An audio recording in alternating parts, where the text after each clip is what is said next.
Hi everyone, my name is Anila Omarlien. I am a member of our Rotary District's Diversity, Equity and Inclusion Committee.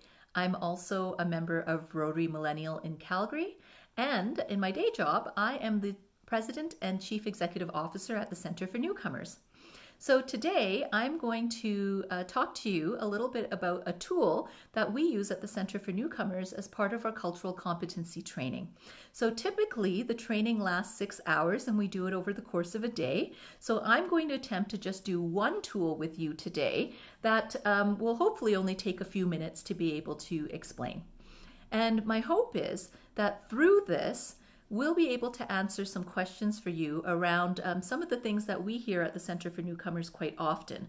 So things like, well, I don't want to come across as racist. What if I say something wrong? What if I do something wrong? What if somebody calls me a racist, right? These are all anxieties that we all have around anything that is different than us. And so my hope is that as we go through this video today, that some of your questions will be answered. And of course, if you have more questions, please feel free to reach out to me anytime. I'm happy to answer those questions. I'm happy to talk to you much more in length. So what I'd like you to do for the remainder of this video is to think about a person or a group of people that you consider personally to be the exact opposite of you. So whatever you consider that other to be, and it could be a combination of things, right? So it could be that intersectionality, more than one thing, but it could be based on race or ethnicity, culture, language, sexual orientation, gender, religion or lack thereof, ability, any of those different kinds of things that we can typically as humans use to other another person, okay? So think about that person or that group of people, somebody or some group of people that maybe you don't know a lot about, okay? And I'm going to go through a tool with you that we use at the Center for Newcomers quite often. This tool was created by Dr. Milton Bennett in 1986 and has been consistently revised up until about 2014. And it's called the Developmental Model for Intercultural Sensitivity. This model is a continuum scale. So one of the things that before we even start that I'd really like for you to really understand is that nobody is 100% culturally competent all the time. We are always learning, we are always growing, we all have our unconscious bias, we all have our conscious bias, things that we just really hold on to based on our own upbringing, our own points of view. So this is really a tool to help us really understand for different situations and different groups of people where we are and how we may choose to move forward on that, okay? So in the intercultural sensitivity model, so the developmental model for intercultural sensitivity, there are two stages. The stages are ethnocentric and ethno-relative, and it's a continuum from left to right. So in the first three parts of the ethnocultural stage, there's denial, defense, and minimization, okay? So the first piece is denial. So that would say, a very ethnocentric person that's in denial would say something horrible like the Holocaust never existed. Of course, we know the Holocaust did exist, but somebody in that ethnocultural stage that's in denial would say it never existed. Okay. The next piece of that is defense. So it would be avoiding the interaction altogether. Nope, didn't happen. I'm not interested in it. I'm not like that. I have a black friend. I possibly could not be racist. I have that one friend who is black. Okay. So that would be the defensive mode, avoiding the interaction altogether. Okay. The next one in the ethnocentric stages is minimization. When we minimize, we are trying to emphasize on the similarities. I don't see color. I'm colorblind. Okay. Or in the instance of, for example, all Black Lives Matter, right? That's a very specific situation based on very specific oppression to a very specific group of people.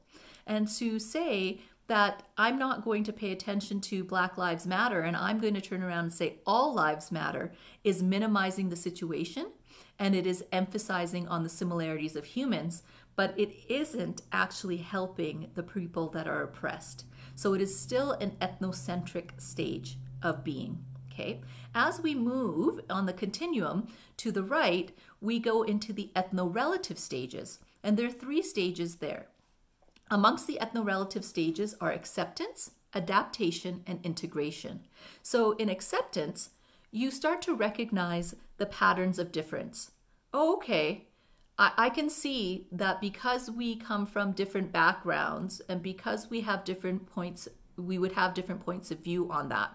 All right, I can see that. I can see that we're not 100% equal often or the same often because, of course, there's differences amongst us, right? The next piece on the stages of ethno-relative stages is adaptation. That's when you start altering your behavior according to what you are understanding of the other. So that would be, I'm not going to make those racist jokes anymore. I'm not going to make those jokes about my own race. I'm not going to make those jokes about anybody else's race. And I'm not going to do that because there are people that are getting hurt. So I'm going to change my behavior, even though I thought that was really funny against my own race and I wanted to say it. But there are some people that are taking offense to that and it's hurting their feelings. So I'm not going to do it anymore. Okay.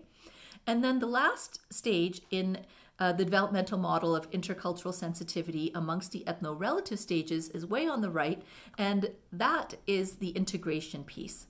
So that means that you're fluid in and out of the cultural context. So it doesn't matter if the person that you consider the other is around, if other people are around, if you're by yourself, that's how you actually view the world. You actually want to adapt and change your point of view because you actually care about how somebody else might feel about that. And again, that is not a stage or a place that we can stay in all the time.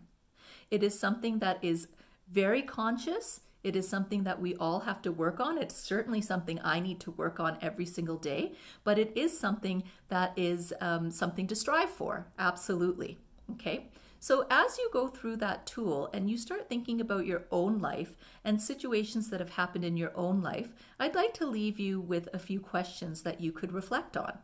So the first one is, have you ever had any issues that you can think of, any encounters with people or a situation where you felt, there was a conflict, that maybe there was something racist going on or there was an accusation made or anything like that? How did you respond to that? What strategies did you use in addressing that? And what do you gauge in terms of, how do you gauge whether that was effective or not now that you're thinking about it, right? Was it effective? Was it not effective in terms of how you responded or how you witnessed somebody else respond? And what have you learned from some of those experiences that you had? And if you use the developmental model of intercultural sensitivity, where were you on that continuum? And where were the people around you on that continuum? If you could do it again, would you do something different, and how would you do it?